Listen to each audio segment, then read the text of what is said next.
काली सड़क पार्ट 2 देखने से पहले अगर आपने पार्ट 1 नहीं देखा है तो जाकर देख लीजिए, वरना आपको स्टोरी समझ में नहीं आएगी।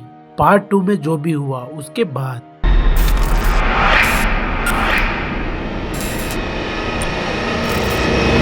Midnight chills. सुनील के हाथ स्टीयरिंग पर पसीने से भीग चुके थे। ट्रक की हेडलाइट अब बंद हो चुकी थी और वो अंधेरा रात को और भी डरावना बना रहा था। इंजन की गड़गड़ाहट के अलावा कुछ भी सुनाई नहीं दे रहा था, मगर सुनील शर्मा को ऐसा लग रहा था कि ट्रक के साथ कोई दौड़ रहा है। सुनील की आंखें साइड मिरर पे बार बार जा रही थी। अचानक उसने देखा कि एक परछाई उसके ट्रक के साथ साथ चल रही थी। वो परछाई हवा में तैर रही थी। यह सब देखकर सुनील के रोंगटे खड़े हो गए। सुनील ने अपने ट्रक की रफ्तार बढ़ाने की कोशिश की, लेकिन ट्रक अचानक झटके से बंद हो गया। इंजन में न जाने क्या हुआ, पर वो स्टार्ट नहीं हो रहा था। ट्रक बंद होते ही चारों तरफ सन्नाटा छा गया। सुनील सांस रोककर बैठा था। तभी अचानक ट्रक के दरवाजे पर किसी की धीरे से दस्तक हुई। ठुक ठुक ठुक। सुनील की दिल की धड़कन तेज हो गई। इतनी रात इतनी वीरान सड़क पर कौन हो सकता है? हिम्मत करके उसने दरवाजे की तरफ देखा।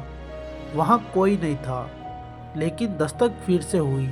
इस बार सुनील ने जोर से खिड़की के बाहर झांकने की कोशिश की, लेकिन कुछ नजर नहीं आ रहा था। तभी अचानक एक सफेद साया खिड़की के पास से गुजरा। सुनील का पूरा शरीर ठंडा पड़ गया था। उसने ट्रक को फिर से स्टार्ट करने की कोशिश की और इस बार ट्रक स्टार्ट हो गया।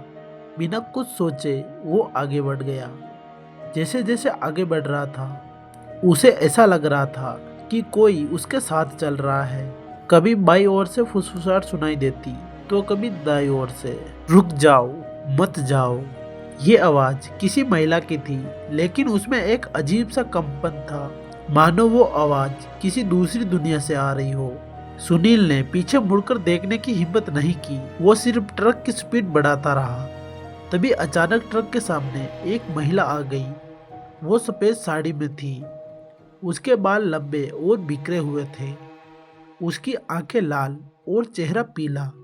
सुनील ने ब्रेक मारे, लेकिन वो महिला अचानक गायब हो गई। ट्रक रुक चुका था।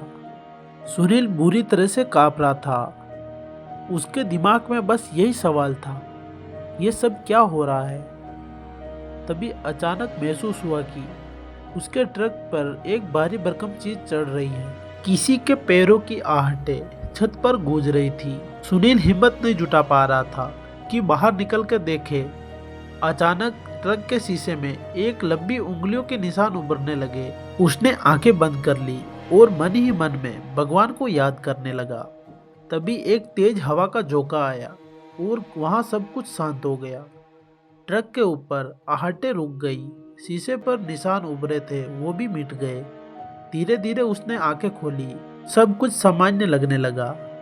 उसने गहरी सांस ली और ट्रक को आगे बढ़ाया। सुबह होते ही सुनील पास के गांव में एक ढाबे पर रुका। वहां के बुजुर्गों ने उसकी हालत देखकर उससे पूछा, क्या हुआ बेटा?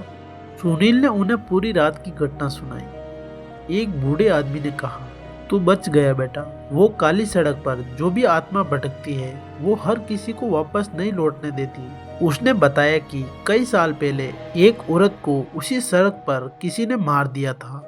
तब से उसकी आत्मा वहीं भटक रही है। सुनील शर्मा एक बार तो उस काली सड़क से बच चुका है, लेकिन ये सिलसिला यहीं खत्म नहीं होता है। सुनील शर्मा सोच रहा है कि वो बच गया, लेकिन उसको ये नहीं पता है कि ये काली सड़क एक मेन सड़क है जिस पर उसको आना ही पड़ेगा। तो सुनील शर्मा के साथ आगे क्या होगा, ये हम देखेंगे पार्ट 3 में। पार्ट 3 के लिए चैनल को सब्सक्राइब एंड वीडियो को लाइक कर दीजिए। तो चलो मिलते हैं पार्ट 3 में। तब तक के लिए राधे राधे।